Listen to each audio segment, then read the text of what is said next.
Assalamualaikum warahmatullahi wabarakatuh. Alhamdulillah.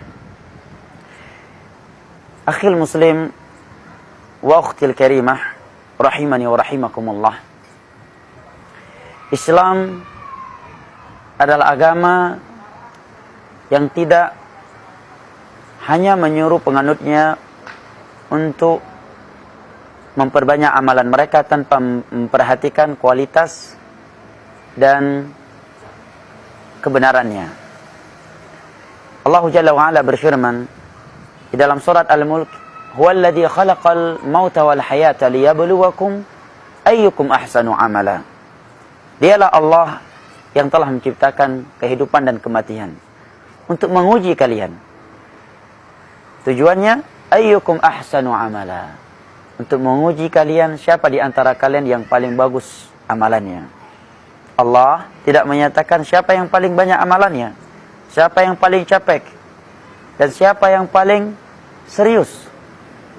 Tetapi yang Allah katakan ayyukum ahsanu amala, siapakah yang paling bagus amalannya di antara kalian. Diterangkan oleh ulama tafsir, di antaranya adalah Fudail bin Iyadh rahimahullah, sebagaimana yang dinukilkan oleh Al-Imam Ibnu Katsir dalam tafsir Al-Qur'anil Azim.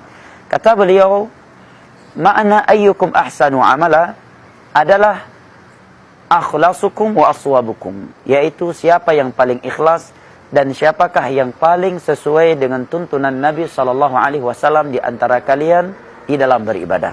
Oleh karenanya para ulama menerangkan bahwa suatu ibadah tidaklah bernilai dan tidaklah diterima oleh Allah Jalla wa'ala kecuali jika memenuhi dua syarat ini.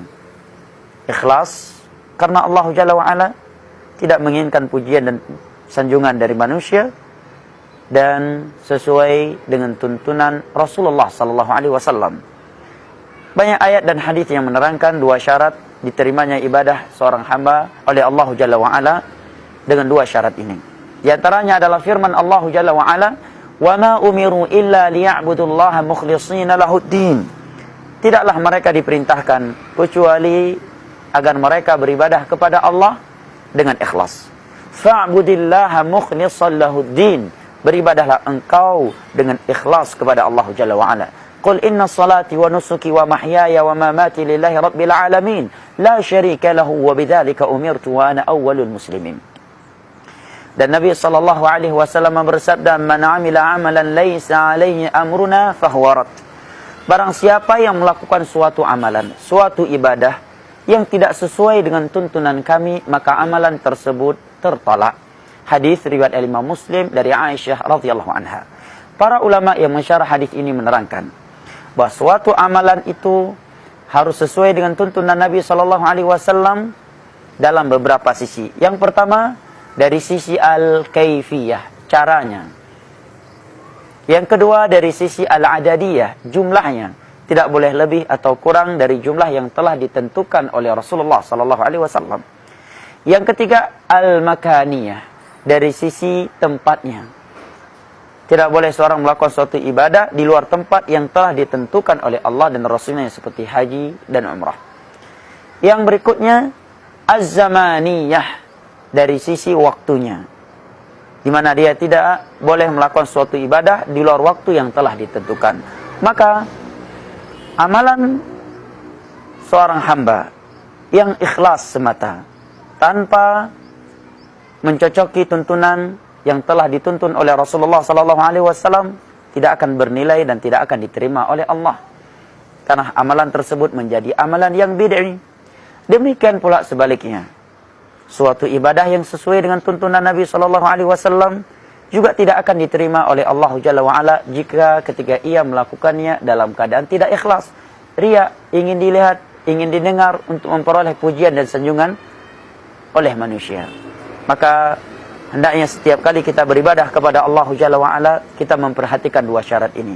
Jangan sampai ketika kita datang pada hari kiamat menyangka diri kita telah banyak berbuat, rupanya amalan-amalan yang telah kita lakukan tersebut justru menjadi malapetaka terhadap kita. Karena Allah Jalla wa'ala berfirman, "Amilatun nasibah, tasla naran habiyah." Ada sebagian manusia yang telah lelah, yang telah penat beramal. Justru amalan ia tersebut melemparkan dia ke dalam neraka Allah, Karena suatu ibadah yang sesuai dengan tuntunan Nabi SAW tetapi tidak didasari ikhlas, maka dia menjadi amalan asyirki, amalan yang syirik. Sebagaimana suatu amalan, suatu ibadah yang ikhlas, yang dibangun di atas keikhlasan tetapi tidak dibangun di atas sunnah Rasulullah SAW, menjadi amalan yang bid'i. Maka yang benar adalah suatu ibadah itu harus dibangun di atas keikhlasan dan harus sesuai dengan tuntunan Nabi sallallahu alaihi wasallam.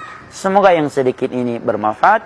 Barakallahu fikum. Wassalamu alaikum warahmatullahi wabarakatuh.